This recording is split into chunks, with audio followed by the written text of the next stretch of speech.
Dalam nama Bapa dan Putra dan Roh Kudus, amin. Bu Bapak, Saudari, Saudaraku yang terkasih, kaum muda, adik-adik, salam bantul kasih, berkah dalam. Kembali kita berjumpa dalam renungan harian hari ini Rabu 7 Juli 2021. Kita akan mengambil dari Injil Matius bab 10 ayat 1 sampai 7. Pada suatu hari Yesus memanggil ke-12 muridnya dan memberi mereka kuasa untuk mengusir roh-roh jahat dan melenyapkan segala penyakit serta segala kelemahan.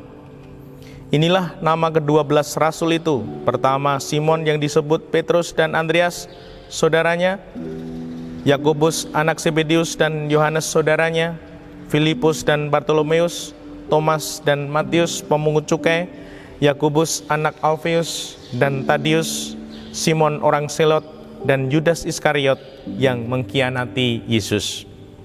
Ke-12 murid itu diutus oleh Yesus, dan ia berpesan kepada mereka, "Janganlah kalian menyimpang ke jalan bangsa lain atau masuk ke dalam kota Samaria, melainkan pergilah kepada domba-domba yang hilang dari umat Israel. Pergilah dan wartakanlah, kerajaan surga sudah dekat." Demikianlah Injil Tuhan. Terpujilah Kristus. Bu Bapak, Saudari, Saudaraku yang terkasih, saya kutipkan ini. Ke-12 murid itu diutus oleh Yesus dan ia berpesan kepada mereka, "Janganlah kalian menyimpang ke jalan bangsa lain." 12 rasul, 12 murid pengikut Tuhan. Kita juga mengatakan murid Tuhan, pengikut Tuhan. Di sini dikatakan Yesus mengutus. Nah, siap diutus? Semoga kita sungguh-sungguh mau diutus.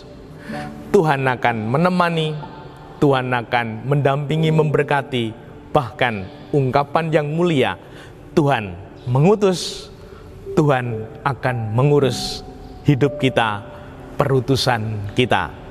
Dan Tuhan sungguh memberikan kita berkat. Kita manusia, kita itu siapa? Kita tidak punya kuasa apapun.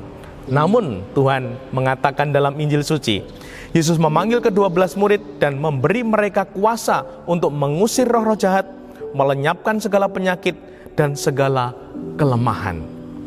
Dalam nama Yesus, aku mendoakan keluargaku, mendoakan orang yang minta didoakan, mendoakan orang yang kecelakaan, orang yang sakit, orang yang terpapar COVID, orang yang menderita, dalam nama Yesus. Kita mohon berkat Yesus, mohon kuasa Yesus. Kita tidak punya kuasa apapun, namun dalam nama Yesus, semoga keluarga kita disembuhkan, diselamatkan, saudara kita diberkati, diberi kesehatan. Semoga kita sungguh-sungguh mau melanjutkan berkat kuasa yang telah kita terima. Apalagi kalau kita sudah dibaptis, komuni pertama, penguatan, ini penguatan ditunda lagi. Semoga ketika kita sudah menerima sakramen inisiasi, itu berarti lengkap sudah kita sebagai pengikut Tuhan untuk siap diutus. Dan semoga ini keyakinan sebagai pribadi Katolik, bahwa imanku bukan hanya untuk diriku, berkat rahmat yang kuterima bukan hanya untuk diriku, namun kita harus menjadi talanging berkah, saluran berkah. Kita bukan berkah itu, namun kita menyalurkan berkat-berkat Tuhan, sehingga sungguh kita pun terberkati. Semoga ini sungguh terjadi, menjadi keyakinan, dan akan kita wujudkan dalam kehidupan harian. Dimuliakanlah Tuhan, kini dan sepanjang masa. Salam bantul kasih, berkah dalam. Nama Bapa, Putra, dan Roh Kudus. Amin.